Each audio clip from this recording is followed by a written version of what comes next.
বিসমিল্লাহির রহমানির রহিম। আসসালামু আলাইকুম রহমতুল্লাহি ওয়া বারাকাতুহু। আশা করছি সবাই ভালো আছেন। আমার পিছনে অনেকগুলো গাছ দেখতে পাচ্ছেন, আর এই গাছগুলো দেখে নিশ্চয়ই আপনারা বুঝতে পারছেন গাছগুলো কিসের গাছ। এই গাছগুলো হলো তো মূলত আমরা যে সকালবেলা নাস্তা হিসেবে ব্যবহার করি, সেটা হলো চা।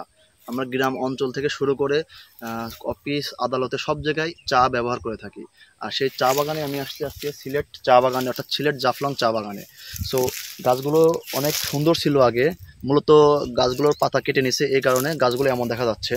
তো চা খায় না এমন কোনো ব্যক্তি নাই, বাংলাদেশ বলেন, বাহির বলেন, ব্রিটিশ বলেন, এমনকি এভরিথিং অল জায়গায় সবাই চা খেতে পছন্দ করে। একটু মাথা ব্যথা হলে আমরা চা খাই, একটু ঘুম ঘুম ভাব হলে আমরা চা খাই। সো আপনি কি কারণে চা খান অবশ্যই কমেন্টে জানাবেন। সো আমাদের অনেকের প্রত্যাশা চা খেলে আমাদের মাথা ক্লিয়ার থাকে, চা অনেক পুষ্টি আছে, চা খেলে আমাদের অবশ্যই শরীর স্বাস্থ্য ঠিক থাকে। অনেকে চা খেতে পছন্দ করেন যারা, তাদেরকে বলবো বিশেষ করে তারা অবশ্যই আমার ভিডিওতে একটা লাইক, একটা কমেন্ট, একটা শেয়ার করে যাবেন। মূলত আশা আপনাদের দেখানোর জন্য। তো আমি আপনাদের দেখাই চারপাশে, এই যে দেখেন কতগুলো চা বাগান। তো এই চা বাগানে আসছি মূলত ভিডিও করার জন্য। তো আমার ভিডিও কমপ্লিট করতে অনেক সময় লাগবে, সেই কারণে আমি ছোটো ভিডিও করছি, কারণ বিশাল বড় এরিয়া।